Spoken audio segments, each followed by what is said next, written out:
Hello everyone, this is Vikas Misra. Welcomes you all to my YouTube channel. So, in the previous session, we discussed the topic superfluous expression.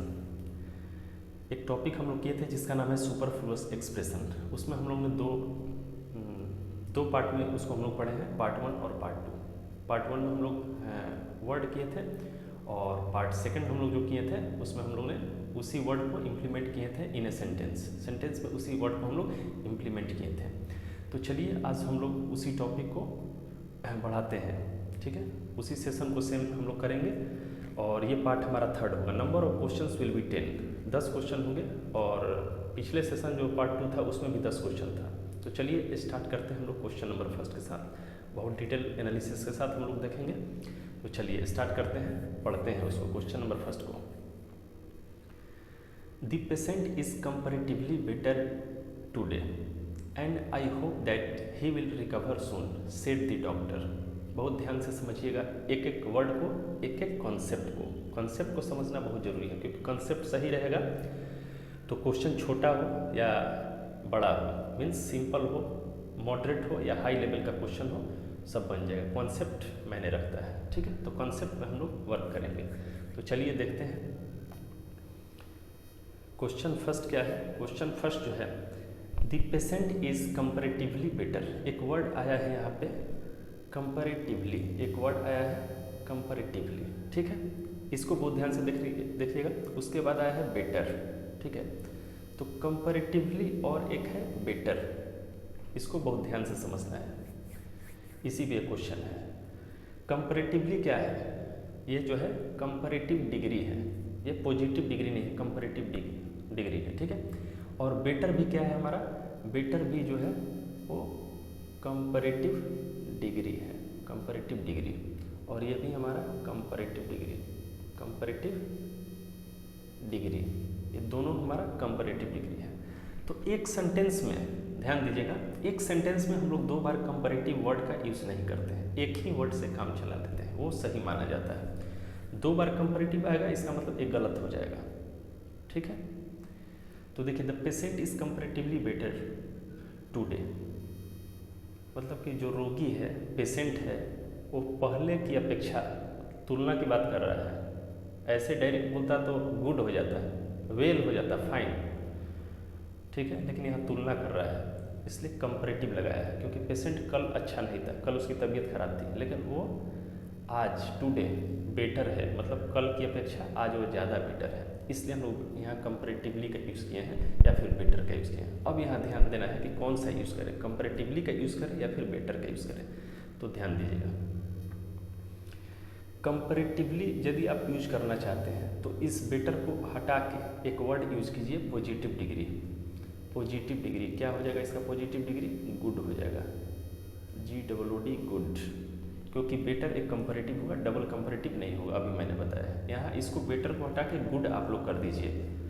ठीक है, और मन यदि है कि better को वैसे ही छोड़ दें, पॉजिटिव डिग्री में ना बदलें, तो फिर बेटर को कंपैरेटिवली को ही हटा दीजिए और डायरेक्ट बेटर को ही रख दीजिए. ठीक है, the patient is better today, ये सही हो जाएगा. The patient is better today, ये बोलना सही होगा. एंड आई होप दैट, और मैं उम्मीद करता हूँ कि ही विल, मीन्स पेशेंट जो है ही आया है पेशेंट के लिए, ही विल रिकवर सून, वो जल्दी ठीक हो जाएंगे, सेड द डॉक्टर. ऐसा डॉक्टर साहब का मानना है, डॉक्टर साहब का कहना है कि पेशेंट जो था पहले की अपेक्षा अब ठीक है और वो बहुत जल्द ही मतलब रिकवर हो जाएंगे, यहाँ से छोड़ दिए जाएंगे, मतलब ठीक हो जाएंगे वो.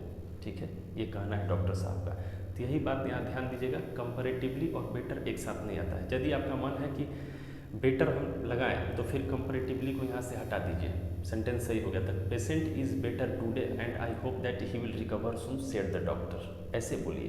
या फिर कंपैरेटिव को वैसे छोड़ दीजिए, कंपैरेटिव को रखना चाहते तो कंपैरेटिव को रखिए, तो बेटर को बदल दीजिए. बेटर को हटाना नहीं है, बदलना है, चेंज करना है. यहाँ बेटर को हटा के गुड कर दीजिए. ठीक है, वो सेंटेंस सही माना जाएगी. दोनों एक एरर है, एक सुपरफ्लुअस एक्सप्रेशन, इसमें 2 कॉन्सेप्ट है, तो उसको नोट डाउन कहीं कर लीजिएगा. ऐसे भी हो सकता है और वैसे 2 तरीका है. तो चलिए अब नेक्स्ट क्वेश्चन पे हम लोग आते हैं. Question number 2. Question number second हम लोग देखते हैं। यस्टरडे इन द नाइट, देखिए yesterday in the night he came to dinner, dinner means रात का भोजन, जो हम लोग रात में खाते हैं उसको डिनर बोलते हैं, ठीक है। उसने डिनर के लिए आया, रात में खाना खाने के लिए आया। कब? यस्टरडे, कल की रात, कल की रात की बात है वो कि he came to dinner but ate, लेकिन वो एट क्या है? वर्ब का सेकंड फॉर्म है। इसका फर्स्ट फॉर्म होता है ईट होता है, एट होता है और ईटेन होता है थर्ड फॉर्म। तो देखिए एट ये वर्ब का सेकंड फॉर्म यहाँ यूज किया गया है, वर्ब का सेकंड फॉर्म, ठीक है। ही बट एट वेरी लिटिल, बहुत थोड़ा खाया। लिटिल, देखिए यहाँ देखिएगा, ध्यान दीजिएगा, लिटिल यहाँ क्या दिया है? लिटिल। एक होता है लिटिल, एक होता है ए लिटिल, एक होता है द लिटिल। तीनों में डिफरेंसेस होते हैं, तीनों इक्वल नहीं होते हैं। लिटिल पर अब यहाँ कॉन्सेप्ट मैं समझा रहा हूँ आप लोगों को। Very little because he was emotionally disturb, वो इमोशनली डिस्टर्ब था इसलिए वो बहुत कम खाना खाया। रात में खाने के लिए आया लेकिन बहुत कम खाया। क्यों खाया? तो इमोशनली डिस्टर्ब था, ही वॉज इमोशनली डिस्टर्ब। तो वो लिटिल जब लगा दिया इसका मतलब न के बराबर खाया, न के बराबर उसको बोलते हैं लिटिल। और थोड़ा सा यदि खाता है तो उसको ए लिटिल बोलते हैं, और द लिटिल बोलते हैं जो कुछ भी है उसमें से वो खाया, उसको बोलते हैं द लिटिल।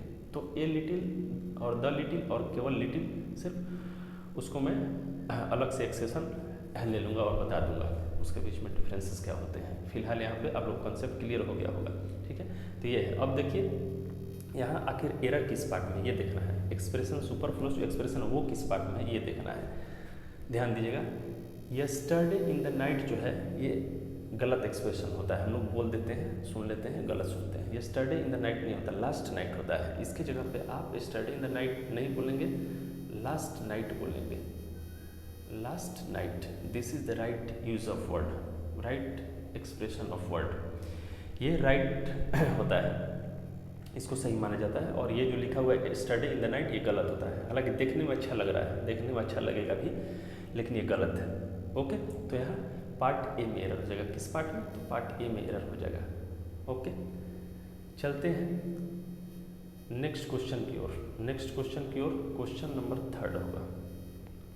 नेक्स्ट क्वेश्चन जो है वो हमारा क्वेश्चन थर्ड होगा। क्वेश्चन थर्ड को पढ़िए। A cousin sister of the chairman, cousin sister of the chairman said that she would like to succeed him when his term expired, when his term expired। देखिए यहाँ कहाँ पे गलत है ये ध्यान देना है। देखिए मैंने बहुत बार बताया है कजिन के साथ ब्रदर और सिस्टर का यूज नहीं करते हैं। We never use a word brother और sister after a word that is cousin.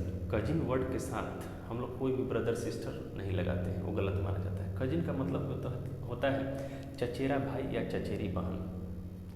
तो फिर लोग को डाउट रहेगा कि केवल एक कजिन से कैसे पता चलेगा भाई है या बहन है, ये भी डाउट है। तो चलिए मैं क्लियर कर देता हूँ। यहाँ से सिस्टर को हटा दीजिए, सिस्टर को हटा दीजिए। पार्ट ए में ही गलत है, पार्ट ए में गलत है। ए पार्ट में सिस्टर नहीं होगा, केवल कजिन होगा।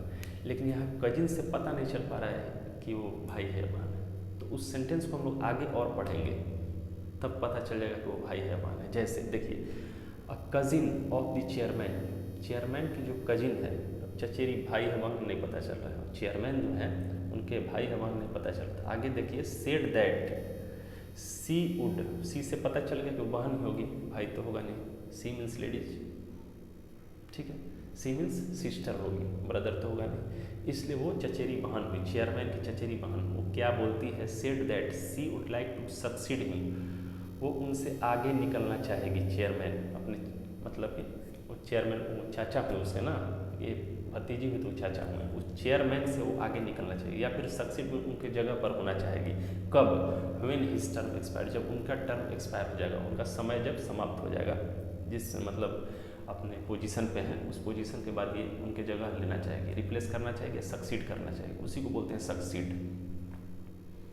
तो ये हमारा कंसेप्ट रहा इसमें, ठीक है। इस सबको जितने भी कंसेप्ट में बता रहा हूँ उस सबको नोट डाउन करते चलिएगा, सब बहुत ज़्यादा इंपॉर्टेंट है एग्जाम पॉइंट ऑफ व्यू से, ठीक है। तो इसमें हमारा कजिन सिस्टर नहीं हुआ, सिस्टर को हटा दीजिए, केवल कजिन से काम चल जाएगा। ओके, चलिए नेक्स्ट क्वेश्चन हमारा क्वेश्चन नंबर 4 है। क्वेश्चन नंबर 4 है, 4 को पढ़िए और समझिए कि क्या है।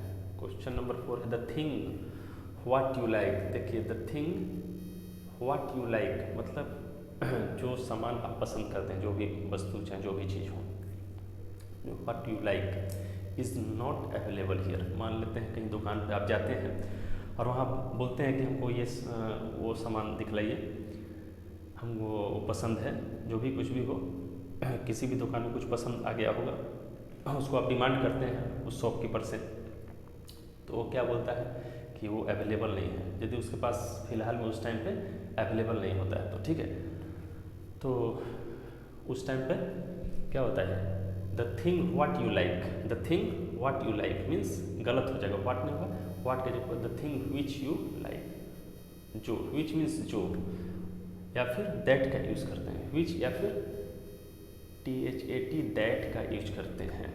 The thing that you like, जिस चीज़ को आप पसंद करते हैं, व्हाट यू लाइक या विच you like, that you like और विच यू लाइक ये होगा, व्हाट गलत होता है और यही लगा के दे देगा, ये होता है गलत यूज़, ठीक है, ये गलत यूज़ है। राइट एक्सप्रेशन क्या हो जाएगा विच और दैट हो जाएगा, ठीक है।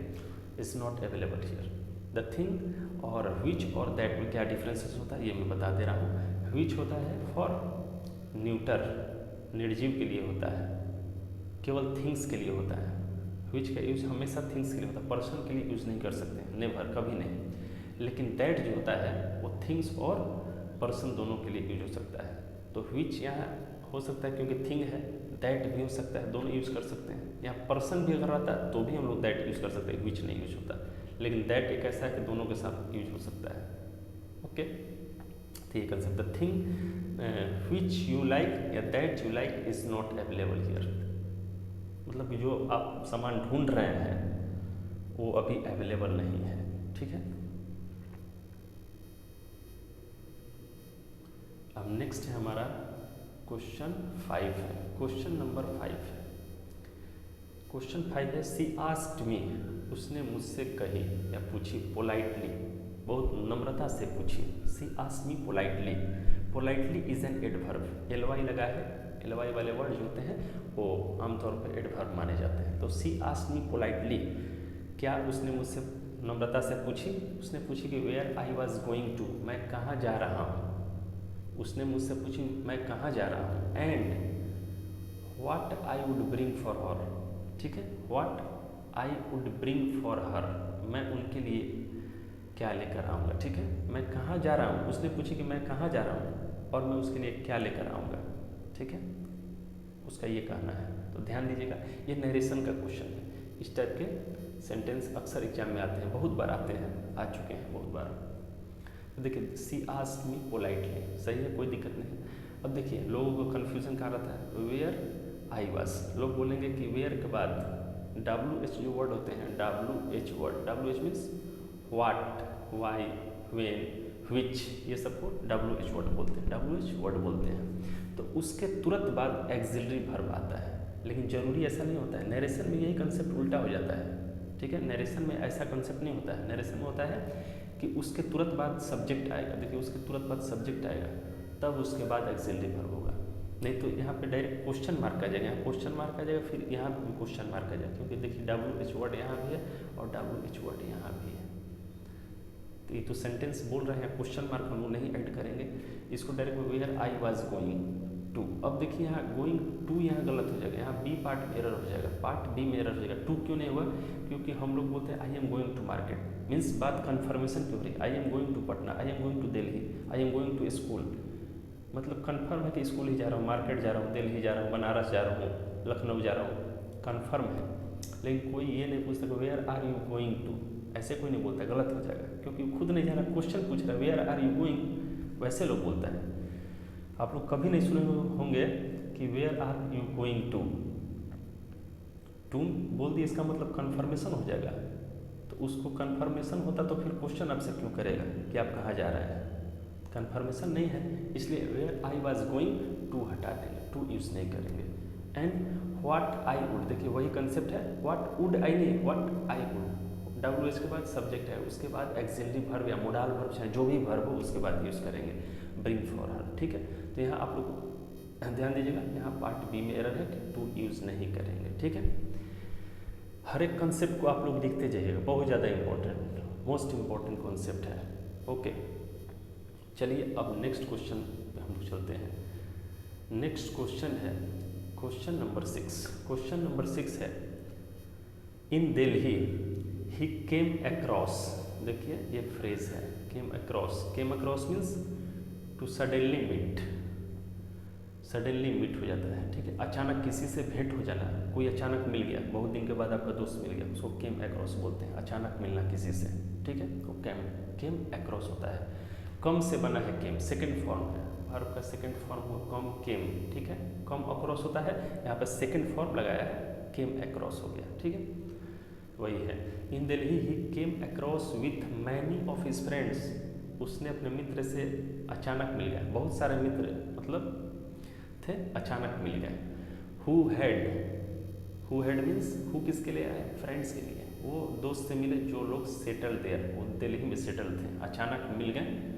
मैं भी वहाँ गया था किसी जॉब या किसी काम से, और वो लोग ऑलरेडी वहाँ सेटल थे, तो अचानक मतलब घूमते घूमते मिल गए लोग, भेंट हो गए, तो उसी को केम अक्रॉस बोलते हैं। केम अक्रॉस में सडनली मीट। ठीक है, तो जब केम अक्रॉस होता है तो उसके साथ हम लोग विथ का यूज नहीं करेंगे। अचानक मिल जाना, इसका मतलब किसी से मिलना, तो अलग से के लिए यूज नहीं करेंगे with. Direct came across many of his friends, came across many of his friends हो जाएगा, विथ नहीं होता है, विथ के यूज गलत हो जाएगा, क्योंकि विथ मीन्स अचानक मिलने, किससे, किसी से तो मिले होंगे, किसी से, तो से के लिए विथ का यूज नहीं करेंगे, हटा देंगे, ये सुपरफ्लुअस हो जाएगा। डायरेक्ट केम अक्रॉस का यूज करेंगे और राइट एक्सप्रेशन हो। चलते हैं नेक्स्ट क्वेश्चन की ओर। नेक्स्ट क्वेश्चन है क्वेश्चन नंबर 7। क्वेश्चन नंबर 7 है probably by the end of the year. By the end, देखिए मैंने बताया था क्वेश्चन में, by the end of the month, by the end of the year, by the end of the week, मतलब year हो, month हो, week हो, इस सब के अंत में बात हो रही है किसी चीज़ के, इस साल के अंत तक हम लोग ये काम कर लेंगे। ठीक है, ऐसा लोग बोलते हैं बोलचाल की भाषा में भी, कि इस साल के अंदर, इस सप्ताह के अंदर तक हम लोग ये काम कर लेंगे। तो by the end of the year, by the end of the month, by the end of the week ऐसे बोलते हैं। यहाँ इन द एंड ऐसे नहीं बोलते, बाय द एंड होता है। ये देखिए बाय द एंड, इसको ध्यान से समझिएगा, bye the end of the year he will leave for, leave for means होता है डिपार्ट, निकल जाना, प्रस्थान करना, मतलब इस साल के अंत तक वह चला जाएगा, वह लीव फॉर डिपार्ट हो जाएगा, प्रस्थान करेगा। कहाँ, USA. USA means United state of America, संयुक्त राज्य अमेरिका वो चला जाएगा। विथ बैग एंड बैगेज, बोरिया बिस्तरा के साथ अपना चला जाएगा, मतलब ट्रॉली वॉली सब बैग पैक सब पैक कर लेगा, उसके साथ वो चला जाएगा। वहाँ वो सेटल हो गया होगा जॉब या किसी अदर पर्पज से, वहाँ पे वो चला गया। लीव फॉर मीन्स होता है depart, leave for means depart करना, depart, leave for means depart, depart करना होता है, प्रस्थान करना, यूएसए के लिए, यूनाइटेड स्टेट ऑफ अमेरिका। अब कहाँ, बैग एंड बैगेज के साथ जाएगा, तो केवल बैग एंड बैगेज हम लोग लिखेंगे, बैग एंड बैगेज छोड़ थोड़ा ना दें, जब साथ में ले लिए सब अपना जितने भी सामान पैक करना था पैक कर लिए, बैग एंड बैगेज हो गए, बैग पैक कर लिए, तो विथ क्या बोलना है हमको, डायरेक्ट बैग एंड बैगेज बोलिए। Probably by the end of the year he will leave for the USA, bag and baggage, ये सही हुआ, विथ का यूज़ नहीं करेंगे। ठीक है, यहाँ पार्ट डी में एरर हो जाएगा, पार्ट डी में एरर हो जाएगा। चलिए अब नेक्स्ट क्वेश्चन की ओर चलते हैं। Question number 8। क्वेश्चन नंबर 8 है many people don't hardly know about the real factors that have. देखिए many people don't hardly know about the real factors.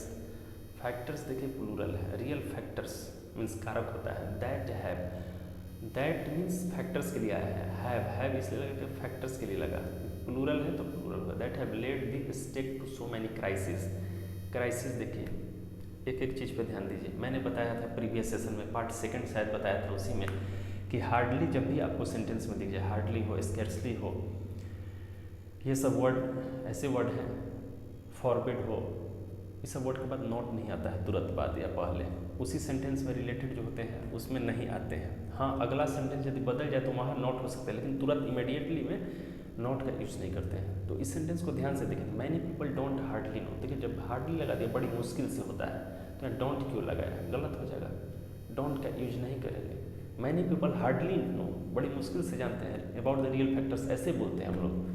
जब हार्डली, स्कैर्सली, प्रोहिबिट, फॉरबिड, ये सब कुछ ऐसे वर्ड होते हैं जिसके बाद नॉट का यूज़ नहीं करते, वो अपने आप में नॉट होते हैं, अपने आप में नॉट होते हैं, ठीक है। इसलिए डोंट का यूज यहाँ से हटा दीजिए, ठीक है। अब देखिए क्राइसिस, क्राइसिस क्या है, ये प्लूरल है। क्राइसिस मीन्स प्लूरल है, क्राइसिस मतलब संकट होता है, क्राइसिस मीन्स संकट होता है। जब भी देखिए ये प्लूरल है, देखिए BASIS, बैसिस, बैसिस का प्लूरल होता है बैसिस। IS को हटा के हम लोग ES ऐड कर देते हैं, प्लूरल बन जाएगा। जिस वर्ड के अंत में IS लगा है, BASIS, बैसिस। अब देखिए THESIS, थेसिस, तो THESES हो जाएगा थेसिस। देखिए IS को हटा के ES कर देंगे, IS को हटा के ES कर देंगे, ओके। तो ये हमारा ES लगा है तो समझिए प्लूरल है, जब किसी वर्ड में ES लगा है तो समझिए प्लूरल है, क्योंकि IS को हटा के बनाया गया है, IS को हटा के बनाया गया है ES, ओके। तो ये होता है crisis, crisis, thesis, thesis, basis, basis, ठीक है, ये सब वर्ड होते हैं। चलिए नेक्स्ट क्वेश्चन पे हम लोग चलते हैं। नेक्स्ट क्वेश्चन है क्वेश्चन नंबर 9। क्वेश्चन नंबर 9 है throughout the whole year. देखिए throughout the whole year मतलब पूरे साल, थ्रू आउट का मतलब पूरे साल, एक साल तक, throughout the whole year. There was not a single day, वैसा एक भी दिन नहीं आया है, सिंगल डे में वैसा एक भी, इस साल में मतलब कि पूरे साल में एक भी दिन ऐसा नहीं हुआ हो विदाउट सम वायलेंस, जिसमें थोड़ा सा भी कलह ना हुआ हो, कलह, ठीक है। वायलेंस, वायलेंस थोड़ा बहुत हुआ ही हुआ है इस पूरे साल में, ठीक है। वैसा एक भी दिन नहीं हुआ है, उसी को बोलते हैं सिंगल डे। सिंगल मीन्स एक भी दिन ऐसा नहीं हुआ है। There was not a single day, एक भी दिन गैप नहीं गया है जिसमें कि कलह नहीं हुआ, वायलेंस नहीं हुआ है, उपद्रव नहीं हुए हों, ठीक है। तो यहाँ देखिए, यहाँ ध्यान दीजिए, यहाँ पार्ट ए में एरर हो जाएगा कि throughout the whole year कोई वर्ड नहीं है, throughout the whole year कोई वर्ड नहीं है, ये गलत वर्ड है, ठीक है। द होल ईयर, आप बोलिएगा the whole year, there was not a single day without some violence, ऐसे बोलिए, एक कंसेप्ट ये हो गया। या फिर वैसे नहीं बोलना चाहते हैं, द होल ईयर नहीं बोलना चाहते हैं, तो डायरेक्ट बोले through out the year, through out the year, बस इतना ही बोल के, इतना ही बोलने से कंफर्म हो जाएगा, थ्रू आउट द ईयर, ठीक है। There was not a single day without some violence. यहाँ दो कंसेप्ट निकल के आए, या तो आप बोलिए throughout the year, whole को हटाइए, यहाँ से होल हटाइए, थ्रू आउट द ईयर, आप बोलेंगे throughout the year, whole नहीं बोलेंगे, एक ये हो गया। या फिर आप बोलेंगे होल को रखना चाहते हैं तो फिर थ्रू आउट को फिर हटाइए, द होल ईयर ऐसे बोलिए, the whole year there was not a single day without some violence, ऐसे हो सकता है। अब दोनों में से आप चुन लीजिए, जानना तो दोनों है। मान लीजिए कभी ऐसे आ गया, कैसे कभी वैसे क्वेश्चन पूछ दिए, तो आपको दोनों नोट डाउन कर लीजिएगा, थ्रू आउट द ईयर हो या फिर द होल ईयर, वैसे होता है। चलिए नेक्स्ट क्वेश्चन पर हम लोग चलते हैं। नेक्स्ट है और लास्ट है, this is the next question and last question. Question number 10 है they stayed in Kashmir, Kashmir गए होंगे इसलिए वो रुक गए कश्मीर में, कश्मीर में वो ठहरे थे। For a very short period of time, बहुत क्षणिक समय के लिए, a very short period of time, and then they return, and then they return. देखिए एंड बट, एंड और बट का कंसेप्ट मैंने बताया था कि एंड और बट दिख जाए, उससे पहले हम लोग देखेंगे सेंटेंस किस में चल रहा है, प्रेजेंट में, पास्ट में, फ्यूचर में क्या चल रहा है आखिर। तो एंड से पहले देखिएगा तो यहाँ वर्ब का सेकंड फॉर्म है, दिस इज वर्ब का second form, this is second form of verb. Stay, stayed, stayed, देखिए ईडी लगा हुआ स्टेड होता है, ठीक है। तो इसके बाद भी हम लोग देखेंगे कि वर्ब जो आता है वो भी हमारा सेकंड फॉर्म है कि नहीं, तो है रिटर्न ईडी लगा है, ईडी मीन्स वर्ब का सेकंड फॉर्म और थर्ड फॉर्म भी होता है, तो इसे समझ लीजिएगा। तो अब कैसे जानिएगा कि सेकंड फॉर्म है या थर्ड फॉर्म, वो भी मैंने बताया था, बहुत पहले मैंने बताया था कि इसके बाद एक्सिलरी वर्ब रहता है, दे हैव रिटर्न रहता है या हैड रिटर्न, तब जान जाते कि ये सेकंड फॉर्म नहीं है, थर्ड फॉर्म, क्योंकि एक्सिलरी वर्ब लागू होगा। लेकिन एक्सिलरी वर्ब नहीं है, इसके बाद भी देखिए एक्सिलरी वर्ब नहीं है, इसका मतलब ये सेकंड फॉर्म है, थर्ड फॉर्म नहीं है, ये थर्ड फॉर्म नहीं है, सेकंड फॉर्म है। ओके, ये कॉन्सेप्ट होता है, एक्सिलरी वर्ब रहता है, ईडी लगा होता है, इसका मतलब थर्ड फॉर्म है। तो यहाँ ये कॉन्सेप्ट एक है, एक ये सीखे हम लोग एंड वाला कंसेप्ट, एंड बट, यहाँ बट भी रहता है, तो बट के भी आगे पीछे हम लोग देखेंगे, एंड के भी आगे पीछे देखेंगे क्या है।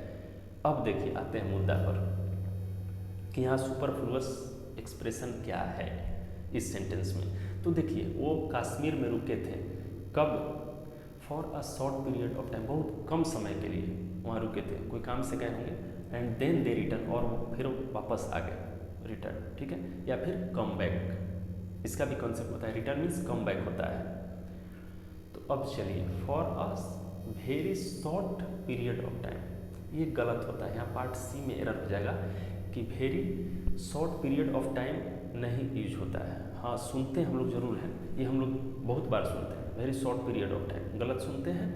अ वेरी शॉर्ट टाइम होगा, वेरी शॉर्ट टाइम,